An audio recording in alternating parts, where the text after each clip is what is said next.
怎么拉过去了？iya, aku cerita sama dia. Chiều đó mà. Qua chiều này cho mình nhận gì thế cho cái điều gì sẽ được. Lúc đó thì bây giờ nó phải sẽ được đấy. Giải tiền thì cho nó phát sáng chẳng.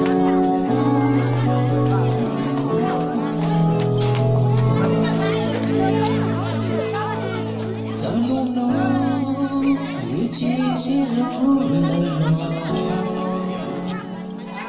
Chạy ba con bò ra. Chỉ sao tiền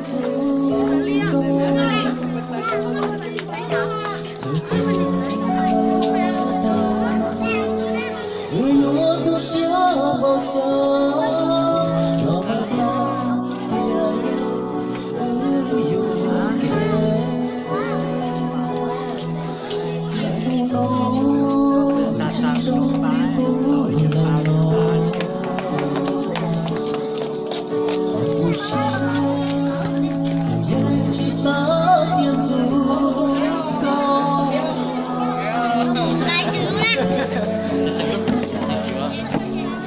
người yêu cứ xia một giờ lòng mà xa tiền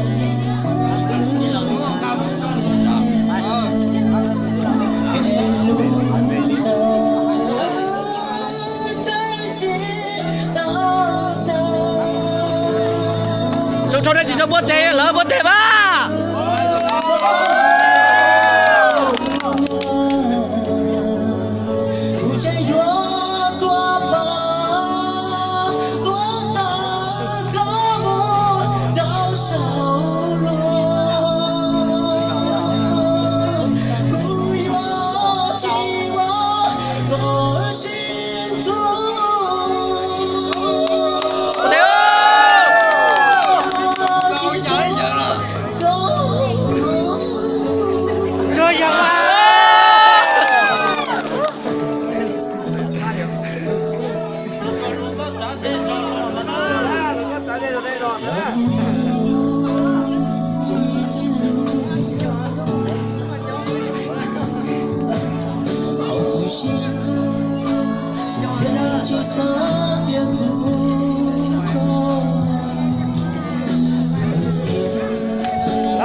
chỉ muốn lòng ngon apa một tà giờ lo.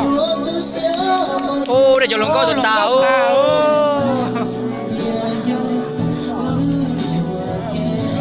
Ô nó bông à. Ta sẽ hỏi thế nhau. Không là bông à.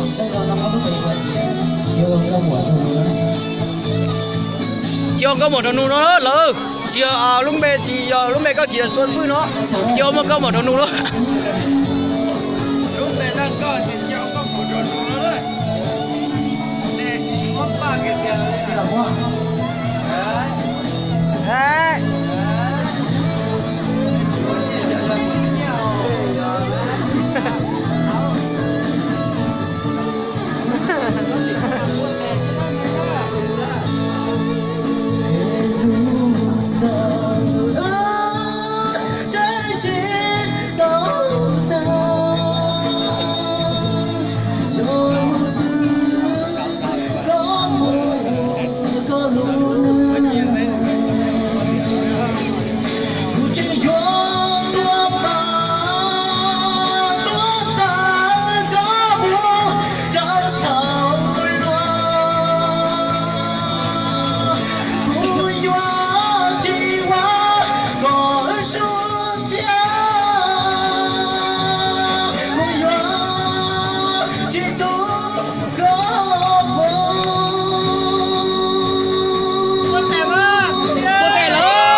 Giải vừa chưa giải va giải vừa